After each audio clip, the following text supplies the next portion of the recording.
दोस्तों हमारा जो फर्स्ट टॉपिक है अभी तक वही कंटिन्यू है, जिसमें अब हम पढ़ने लगे हैं आइडियोलॉजी ऑफ पाकिस्तान, मतलब के नज़रिया पाकिस्तान का नज़रिया क्या था। तो आइडियोलॉजी ऑफ पाकिस्तान असल में टू नेशन थ्योरी के ऊपर डिपेंड करती है, दो कौमी नज़रिए के ऊपर इन्हिसार करती है। आइडियोलॉजी ऑफ पाकिस्तान रिच है, इसके फॉलोइंग फीचर्स हैं। Number 1 sovereignty of Allah Almighty, number 2 establishment of Islamic system, number 3 revival of Muslim image and identity, number 4 protection of Muslim culture and civilization, number 5 two nation theory, number 6 establishment of system of equity, ये number 6 था, and number 7 is establishment of balanced economic system। सबसे पहले हम discuss करते हैं sovereignty of Allah Almighty को। तो sovereignty of Allah Almighty के अंदर हमारे पास ये है कि असल हाकमियत अल्लाह ताला की है, असल तमाम इख्तियारात अल्लाह ताला के हैं, तमाम पावर्स का और इख्तियारात का और तमाम की तमाम एबिलिटीज का मालिक अल्लाह ताला है, और इंसान उसका रिप्रेजेंटेटिव है कि दुनिया में हुकूमत कायम करे और अल्लाह ताला की बनाई हुई मखलूक की हिफाजत करे, ख्वाह वो इंसान हो या कोई जानवर हो, कोई परिंदा हो या कोई हशरात हो। Means it doesn't matter it is any insect, human, animal और बर्ड और any other species, it doesn't matter, ये मैटर नहीं करता, लेकिन जो हुक्मरान होगा वो सबका खिदमत गुजार होगा, क्योंकि असल ताकत अल्लाह ताला की है। तो ये एक बेसिक सा कॉन्सेप्ट है। नंबर 2 ये है एस्टेब्लिशमेंट ऑफ इस्लामिक सिस्टम। ये आजकल के दौर में एक बहुत ही आइडियल बात समझी जाती है, क्योंकि इसके पीछे जो एक थ्योरी मौजूद है वो बहुत स्ट्रॉन्ग है। वो थ्योरी ये है कि हजरत अमर बिन आस, आई थिंक उनका नाम था मोहम्मद बिन अमर बिन आस रज़ियल्लाहु ताला अन्हो, तो वो हजरत अमर बिन आस रज़ियल्लाहु ताला अन्हो के बेटे हैं, जो कि मिस्र के गवर्नर थे, जिनको modern historian the great mastermind भी लिखते हैं, क्योंकि उन्होंने कम से कम जंगी नुकसान के अंदर पूरा का पूरा मिस्र फतह कर लिया था। तो यानी कि इसके ऊपर मैं आपको बाद में इस्लामिक हिस्ट्री एंड कल्चर में पढ़ाऊंगा, बहुत इंटरेस्टिंग टॉपिक है। तो हुआ ये था कि उनका बेटा एक मिस्री अरबी से रेस में हार जाता है और उसको कहता है ये लो शरीफ के बच्चे, तुम्हारी सजा है। तो वो सीधा हजरत उमर के पास आता है। हजरत उमर दोनों बाप बेटा को बुला लेते हैं और उस अरबी को कहते हैं ये लो मेरा डंडा और मारो इस शरीफ के बच्चे को। तो जब तक उस अरबी का दिल नहीं भर जाता वो उसको डंडे मारता रहता है। तो उसके बाद कहते हैं अमर के सर में डंडे मारो। अमर रज़ियल्लाहु ताला अन्हो जो कि फाते मिस्र हैं, जिन्होंने मिस्र फतह किया है, जिन्होंने मिस्र फतह किया है, कम से कम जंगी नुकसान के साथ, इंसानी नुकसान के साथ, अपने दिमाग को इस्तेमाल करते हुए, वहां की सोसाइटी को अपने साथ मिलाते हुए, जिसे आजकल के दौर में 5th जनरेशन ऑफ वार कह देते हैं, उन्होंने वहां पर उस वक्त उसको इम्प्लीमेंट कर दिखाया था कि वहां पर कम से कम जंगी नुकसान को, लोकल लोगों को और वहां के अरबी आबादी को अपने साथ मिला लिया था, और बगैर किसी, बहुत सारे इलाके और शहर बगैर जंग के ही फतह कर लिए थे। तो कहा कि अब अमर रज़ियल्लाहु ताला अन्हु के सर में डंडे मारो कि इसने अपने बच्चे की अच्छी एजुकेशन एंड ट्रेनिंग क्यों नहीं की। तो उन्होंने उसके बाद फिर वो अरबी ने कहा नहीं मेरा बदला पूरा हो गया। तो हजरत अमर बिन आस की तरफ मुड़े और कहा कि ए अमर, तुम लोगों को गुलाम क्यों बनाते हो कि जब उनकी माओ ने उन्हें आजाद पैदा किया है। तो ये है एस्टेब्लिशमेंट ऑफ इस्लामिक सिस्टम, जो कि इस वक्त एक आइडियल सिचुएशन बना हुआ है। मीठी मीठी बातें करने की कोई जरूरत नहीं है, जो रियलिटी है उसको एक्सेप्ट करना होगा। इस वक्त हमारी सोसाइटी इस्लाम से बेजार है, क्योंकि उनको इस्लाम का मतलब ही नहीं पता। एस्टेब्लिशमेंट ऑफ इस्लामिक सिस्टम के अंदर जो हुक्मरान होता है वो अल्लाह ताला के सिस्टम को इंप्लीमेंट करता है, वो अवाम का खिदमत गुजार होता है।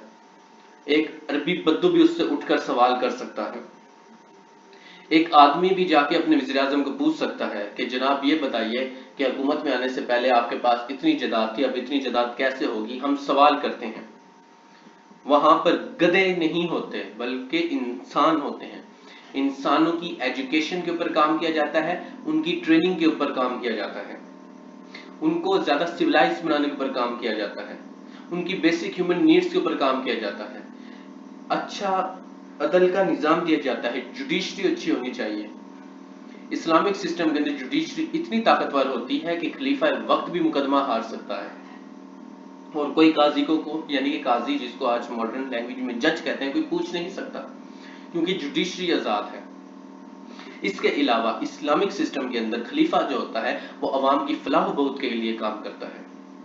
उसके प्रोजेक्ट सारे के सारे इस्लाम के लिए तो होते हैं, लेकिन ह्यूमैनिटी उसकी फर्स्ट प्रायोरिटी होती है।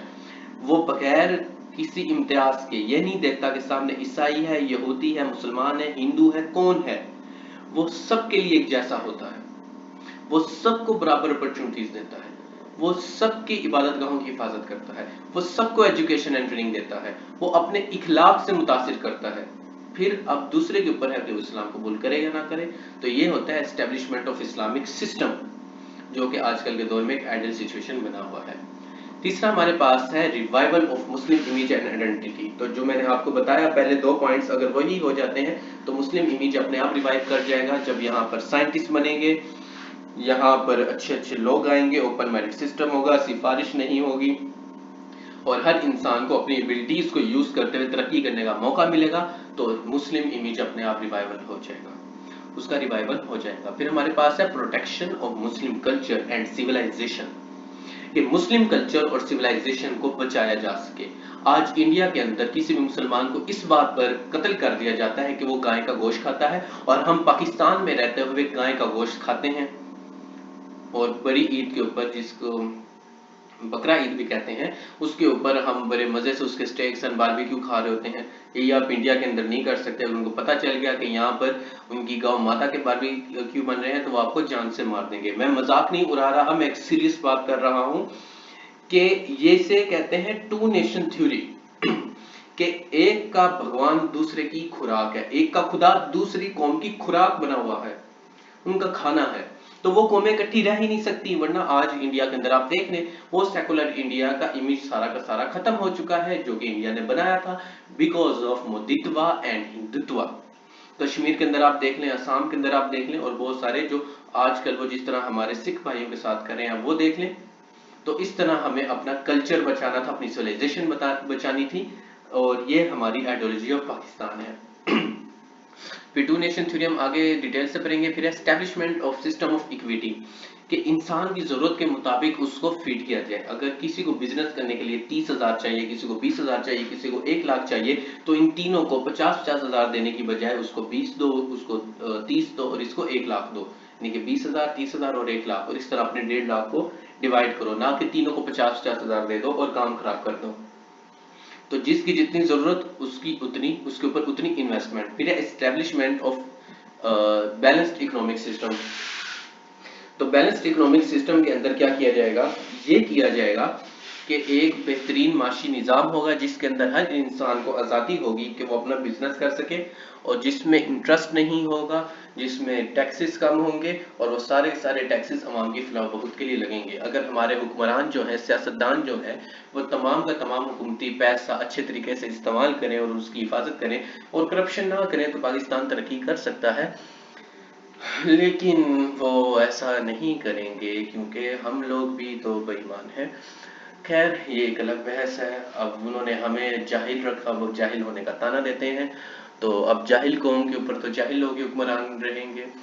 अब वो हमारे से तवक्का करते हैं कि हम दरख्त लगाएं, जबकि हमारे लिए दरख्त तो सोर्स ऑफ हीट है, सोर्स ऑफ एनर्जी है कि हम उसको जलाएंगे, लकड़ियां जलाएंगे, और हमें तो पता ही नहीं है कि उससे ऑक्सीजन आती है। मैं आपको पाकिस्तानी अवाम की बात कर रहा हूँ। अब एक शख्स जो है उसको पता ही नहीं है कि दरख्त से ऑक्सीजन आती है और वो इंसानी ज़िंदगी के लिए ज़रूरी है, और उससे इन्वायरमेंट के ऊपर क्या असर पड़ेगा, तो वो दरख्त काटेगा, उसको कोई फ़र्क नहीं पड़ता, आप जितनी मर्जी स्पीच देते रहे, क्योंकि आपने उसको एजुकेट और ट्रेन ही नहीं किया। तो अब आप उसको जाहिल होने का ताना दो, इट डजंट मैटर, क्योंकि आपने ही उसको जाहिल रखा है।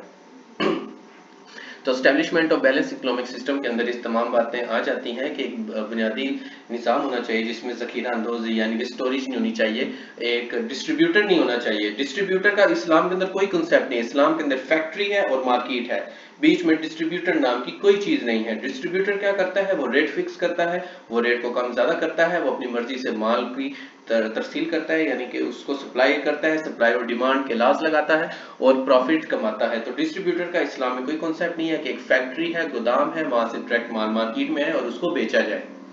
तो ये इस्लामिक निज़ाम है ताकि महंगाई नाम की कोई चीज़ ही ना हो और हर इंसान को कारोबार करने का मौका मिल सके। डिस्ट्रीब्यूटर मोनोपोली क्रिएट करता है। تو یہ تھا آئیڈیولوجی آف پاکستان. اب نیکسٹ ہم ڈسکس کریں گے ٹو نیشن تھیوری.